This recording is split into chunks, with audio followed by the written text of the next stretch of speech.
Hey there. So, I wanted to talk a little bit about the risk spectrum that exists when holding Hex Liquid, staking your Hex, buying some of the Maximus products. So, um, it's been discussed that, hey, look, the Maximus products, they offer kind of the whole risk spectrum for staking your Hex. And what does that mean? Well, as you know, kind of holding Hex in general, there's some risk to that, right? I mean, as you've probably seen on Twitter or just out there, people don't like Hex. Um, there are many reasons for that. There's kind of a full on attack against DeFi right now from the SEC.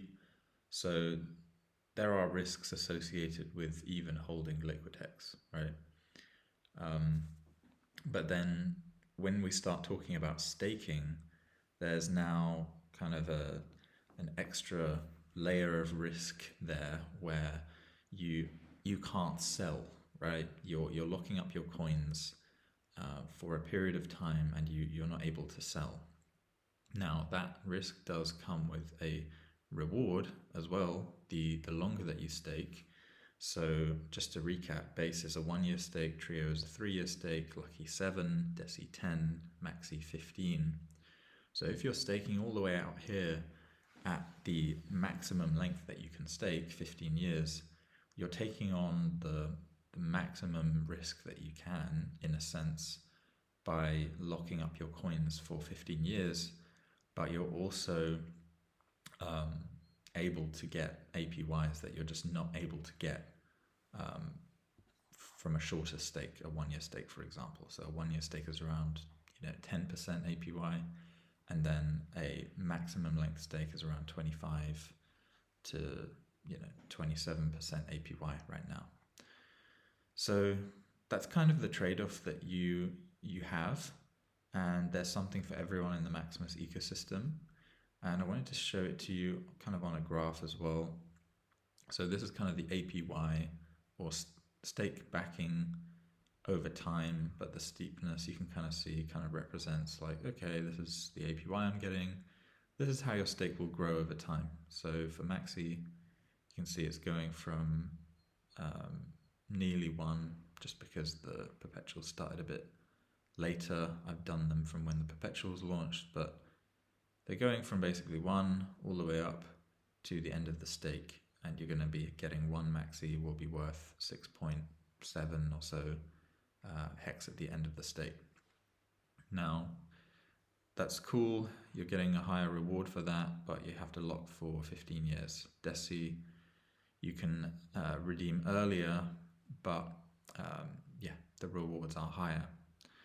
Now, just to emphasize one point which I think needs to be made clear is that these tokens are tradable, transferable.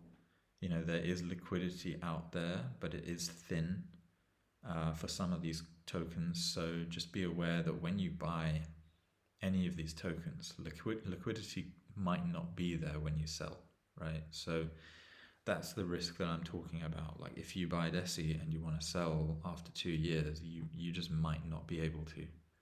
So there is a chance that you will have to be forced to hold, just like with a solo stake, all the way until redemption.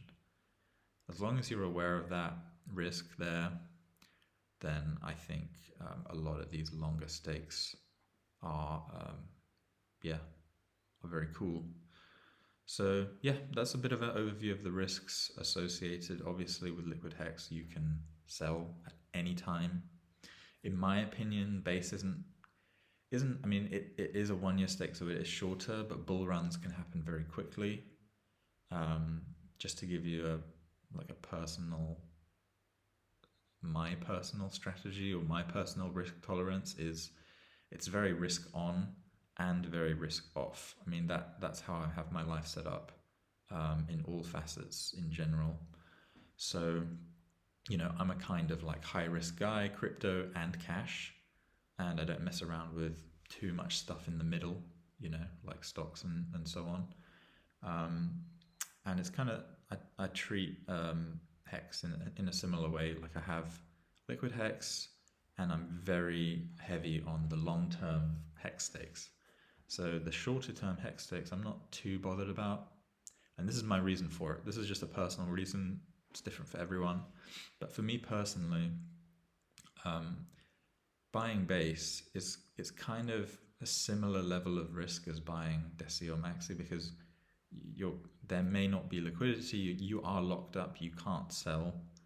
So um, if a bull market does happen and you want to sell into the euphoria or whatever, it's just less risk to just hold liquid hex and kind of treat the two sides of your portfolio a bit differently. There's the risk on side, which is very long term and high yield, and then there's the risk off side, and then you don't have to worry about capturing any of that euphoria. So that's just how I'm approaching it. I do hold pretty much all of the coins, but I'm way heavier on the top end. Not financial advice, obviously, but that's just what I'm doing. All right, I'll leave it there. Hope that explains kind of the risk profile of the Maximus ecosystem, and speak soon. Bye.